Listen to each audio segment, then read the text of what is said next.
안녕하세요. 친절한 약사입니다.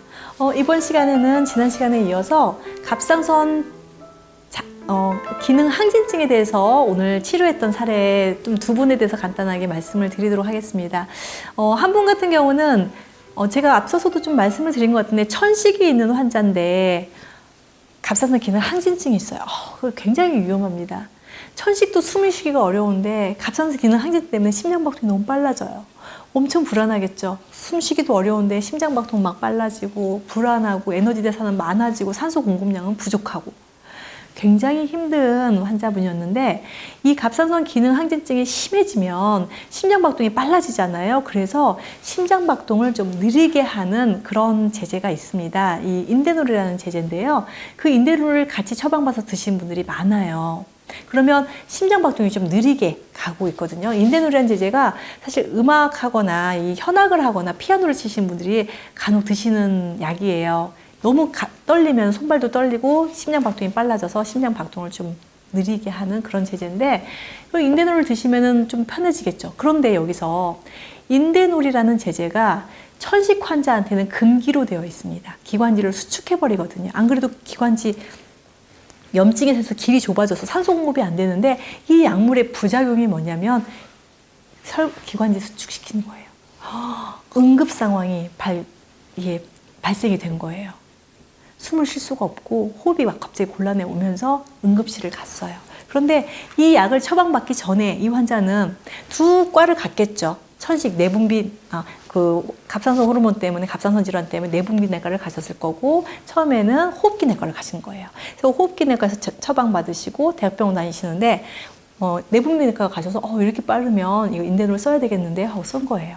동시에 두 가지 약물을 동시에 같이 먹자마자 이런 부작용이 일어나기 시작해서 저한테 급하게 막 밤 늦게 전화가 하신 거예요. 그러니까 저희 약국에 단골 환자분이셨는데 어디에다 말씀을 하실 데가 없대요. 그리고 병원 측에다 얘기를 했는데 약에 별 문제가 없다라고 계속 양쪽에서는 얘기를 하고 있는데 오히려 심장박동이 느려져야 되는데 호흡이 더 곤란해지면서 박동은 더 빨라지고 이런 불상사가 생긴 거죠. 그래서 제가 천식 환자가 드시면 안 되는 인데놀을 내분비내과에서 처방을 하신 게 문제니까 거기 가서 다시 나는 천식 환자가 라고 꼭 말씀을 하시고 처방을 받으시라고 말씀을 드렸더니 그러고 나서 이제 그 제재를 끊어지면서 조금 이제 평온하게 됐던, 그러니까 천식과 갑상선 기능 항진증이 만나면 좀 어려운 부분이 있다는 거 그거 인지를 해주시고, 그런데 천식과 갑상선 기능 항진증은 어떤가요? 원인이 자가면역 질환이라는 원인이 같습니다. 그래서 같은 원인으로 치료를 하게 되면 두 가지 토끼를 다 같이 잡을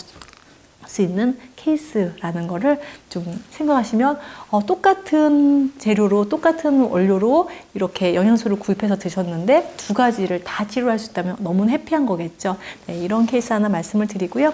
또 한 분은 갑상선 기능 항진증이 있으신 분들은 어떨까요? 제가 지금 영상을 찍으면 약간 좀 불안하고 좀 떨리거든요. 그런데 막 심장박동이 빨라지면 심장병이 생길 가능성도 많아지고요. 그리고 불안증이 생깁니다. 그리고 밤에 잠이 잘 올까요?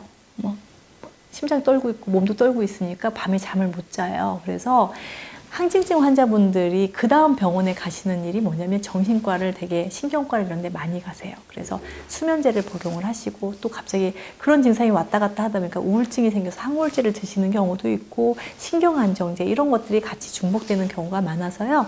이런 것들을 계속 또 드시다 보면은 뭔가 내 몸에서의 어떤 간 기능이나 신장 기능이 나빠져서 또 몸에 만성 피로가 오게 되고 약물이 근본적인 치료를 하지 않았을 때 약물이 점점 늘어나는 걸 알 수가 있었어요. 그래서 요 케이스 같은 경우도 가장 문제가 되는 게 이게 눈이 벌써 이렇게 튀어나오고 갑상선이 이게 굉장히 비대해지고 이런 상태여서 이게 인상도 굉장히 좀 무섭게 이렇게 변하고 계셨는데 가장 문제는 정신과 약을 좀 안 먹고 살고 싶다라는 거였거든요.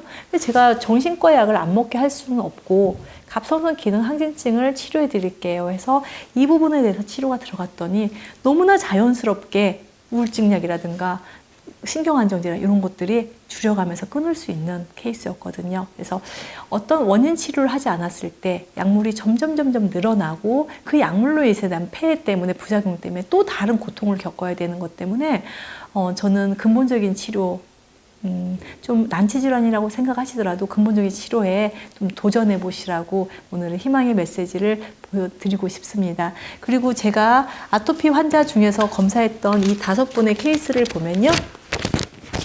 이걸 나이를 한번 말씀드릴게요. 네, 19세 학생이고요.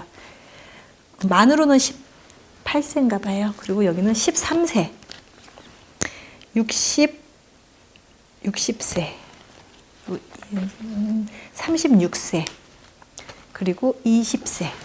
자, 우리가 갑상선 질환은 좀 나이가 들어서 필요할 때 검사하는 이런 질환이라고 생각을 했는데 실제로 10대 학생들한테, 20대 여성한테 이렇게 갑상선 질환이 생긴 걸 보고 우리가 그런 편견을 가지면 안 되겠구나. 필요하다면 간단한 피검사로 검사할 수 있는 이것들을 충분하게 검사를 하셔서 내 몸을 진단해 주는 게 중요한데 국가에서 하는 국가 그 건강보험에서 하는 검진에는 갑상선이 들어가 있지 않아요. 좀 의심이 되시는 분이 있다면은 추가로 나는 갑상선 검사를 하고 싶다라고 말씀을 하시고 그 수치가 정상 범위에 있더라도 수치가 약간 정상 범위 어떤 그 경계 라인에 있다면은 항체 검사 해주세요라고 말씀해 주시는 스마트한 우리 유튜브 시청자들이 되셨으면 좋겠습니다. 오늘 이 시간 유익한 시간이 되시기를 정말 간절한 마음으로 제가 이걸 준비를 했고요. 좀 갑상선 질환 없는 자가 면역 질환에서 좀 탈피할 수 있는 기회가 됐으면 좋겠습니다. 네, 고맙습니다. 여기서 마치도록 하겠습니다.